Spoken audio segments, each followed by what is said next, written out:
সাকিব আল হাসানকে নিয়ে আলোচনা করতে চাই। অনেকে আমি যখন এই আলোচনাটা শুরু করেছিলাম অনেকটা আমিনুল ইসলাম বুলবুল বাংলাদেশ ক্রিকেট বোর্ডের প্রেসিডেন্ট হবে সেই আলোচনার সাথে মেলাতে পারেন, যখন সেই মানে ইস্যুটা সবার সাথে শেয়ার করি এবং আমি জানিয়েছিলাম যে আমিনুল ইসলাম বুলবুল যদি বাংলাদেশে আসেন এবং ওই পার্টিকুলার মান্থের 25 তারিখ পর্যন্ত তিনি স্টে করেন, তাহলে he is going to be the replacement of Faruque Ahmed. অনেকেই মস্করা করেছেন, অনেকেই বলেছেন যে তিনি জমি বিক্রি করার জন্য বাংলাদেশে আসছেন, আসলে বিসিবির দায়িত্ব নেওয়ার জন্য না। যাই হোক, সাকিব আল হাসান নিয়ে যে আপডেটগুলো আপনাদের সাথে শেয়ার করেছি সেই আপডেটগুলো 100% সত্য এবং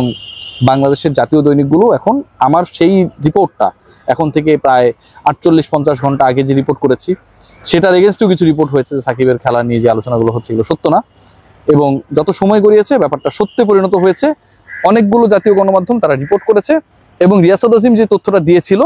যে সাকিব আল হাসানকে নিয়ে Bangladesh cricket board they are planning যে বাংলাদেশের আপকামিং অ্যাওয়ে সিরিজগুলোতে সাকিবকে জাতীয় দলের জার্সিতে খেলানো যায় কিনা, এটা কিন্তু আমি ভেঙে বলি, Shakib Al Hasan is going to be the part of the national team with the national jersey again. National অ্যান্থেমের সময় আমরা আবার সাকিব আল হাসানকে দেখতে পাবো এগেইন, এবং এটাই আপডেট। এই আলোচনাটা চলছে। লেটেস্ট আপডেট যেটা সেটা হচ্ছে ক্রিকেট বোর্ডের যে পরিচালকগুলোর সাথে আমার কথা হয়েছিল, আমি বলেছিলাম যে অ্যাটলিস্ট 3 থেকে 4 জন পরিচালকের সাথে আমার কথা হয়েছিল, তারা ব্যাপারটা আমার সাথে শেয়ার করেছে এবং জানিয়েছে, কনফার্ম করেছে যে রিয়াসাত যে খবরটা জানে বা যেই ব্যাপারটা জানতে চাইলো সেই ব্যাপারটা সত্য। সেই তারাই এনশিওর করেছে যে নাজমুল আবেদিন ফাহিম এই মুহূর্তে যিনি ক্রিকেট অপারেশনসের চেয়ারম্যানের দায়িত্বে রয়েছেন, সবচেয়ে বড় ডিপার্টমেন্ট, সবচেয়ে গুরুত্বপূর্ণ department to call back A cricketer, যিনি আসলে ন্যাশনাল টিমের বাইরে রয়েছেন, কিছু সার্টেন সিচুয়েশন ক্রিয়েট হয়েছে এবং সবগুলোকে মিটিগেট করে তাকে কিভাবে ন্যাশনাল টিমের সাথে অ্যাকোমোডেট করা যায় এগেইন, সেটার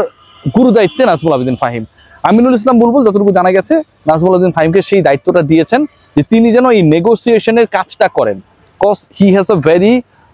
smooth relationship with Shakib Al Hasan and definitely with the ministry as well.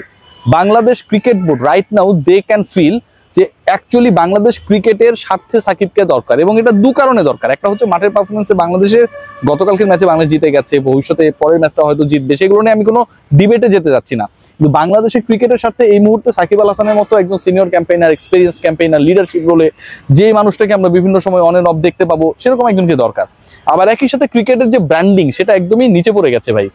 Bangladesh সম্প্রচার সত্ত্ব নিয়ে অনেক আলোচনা হয়, বাংলাদেশ ক্রিকেটের প্রত্যেকটা ট্যুরের আগে আমরা আসলে খুব কনফিউজ থাকি যে টাইটেল স্পন্সর কি হবে না হবে, এই যে ইস্যুসগুলো ক্রিয়েট হয়েছে সেগুলোর জন্য you need a brand. So Shakib Al হাসানের ব্যাপারে বাংলাদেশ ক্রিকেট বোর্ডের আগ্রহটা এই দুই দিক থেকে, এবং নাজমুল আবেদিন ফাহিম তিনি যেটা চান যে সাকিব আল হাসানকে নিয়ে যে ডিসকাশনটা বা যে ওয়ে আউটটা আসলে ক্রিকেট বোর্ড বের করার চেষ্টা করেছে, এবং সেই ওয়ে আউটে সাকিব আল হাসান দেশে না দেশের বাইরের সিরিজগুলো খেলবে, সেটা হতে পারে ওয়ানডে, সেটা হতে পারে টি-20, actually focusing on the upcoming টি-20 ওয়ার্ল্ড কাপ যেটা ইন্ডিয়াতে হবে 26 সালে হবে, সেটাকে ফোকাস করেই সাকিব আল হাসানকে খেলার মধ্যে রাখার যে পরিকল্পনা সেই পুরো দায়িত্বটা নাজমুল আবেদিন ফাহিম এবং তার ডিপার্টমেন্ট পরিচালনা করবে। এখন ইস্যু যেটা মানে এটা ধরেন এই ডিসিশনটা কেন আমরা ফর্মালি পাচ্ছি না, কেন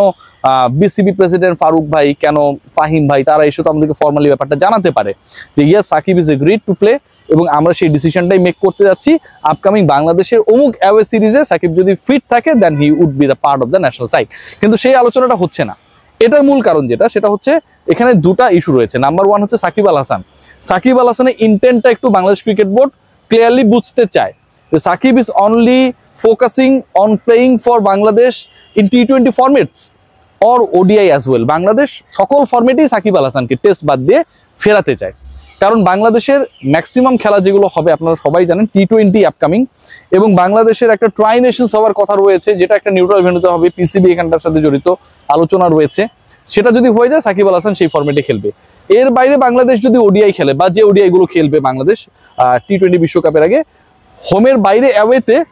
বাংলাদেশের যে শিডিউল রয়েছে অথবা যে শিডিউল তৈরি হতে পারে, আমরা অনেক দ্বিপাক্ষিক সিরিজ বাংলাদেশ ক্রিকেট বোর্ড অনেকের সাথে নেগোশিয়েট করে হচ্ছে তৈরি করে, সেই জায়গাগুলোতে আসলে সাকিব আল হাসানকে খেলানো যায় কিনা।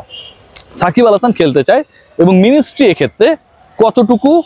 সাকিব আল হাসানকে একসেপ্ট করছে বা করতে চায় সেটাও একটা বড় ব্যাপার। আপনারা সবাই জানেন যে বাংলাদেশে আসলে রাজনৈতিক পট পরিবর্তনের পরেই কিন্তু সাকিব ইস্যু নিয়ে এত আলোচনা হয়েছে, এবং রাজনৈতিক পট পরিবর্তনের পর সাকিব কিন্তু অন্তত